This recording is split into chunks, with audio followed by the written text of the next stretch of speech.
આ ભાદરવાની બીજ છે, હજી દરિયાથી નમેલી છે. તો વાદળામાં છે એટલે વૃષ્ટિ થાય ખરી. ભાદરવાની બીજ છે, 40% નમેલી છે દરિયાની બાજુ. એટલે વૃષ્ટિ થવી પડે ભાદરવામાં. હજી પૃથ્વી વર્ષા ઋતુમાં છે એવું બીજ બતાવે છે. તો હજી વૃષ્ટિ થવાની છે. બીજ દરિયાથી નમેલી છે 40%.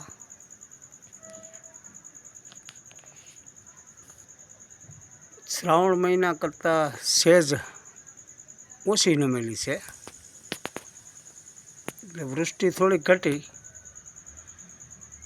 પણ બીજ તો નમેલી જ છે હજી.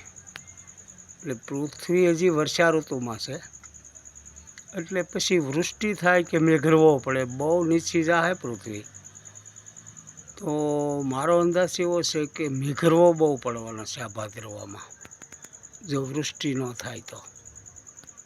એ વૃષ્ટિ થાય એવો અંદાજ છે. પૃથ્વી છે હજી વર્ષા ઋતુમાં. જો પવનનો વેગ થઈ જાય તો એકદમ ઓલું થઈ જાય, નકર હજી વર્ષા ઋતુ થાય.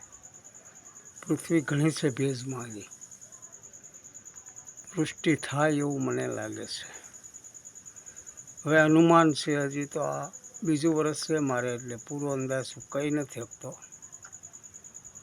પણ આ નમેલી બીજ ભાદરવાની છે, આ સીધી થઈ જવી પડે તો જ વૃષ્ટિ બંધ થાય, નકર વૃષ્ટિ બંધ ન થાય. આવું છે અનુમાન.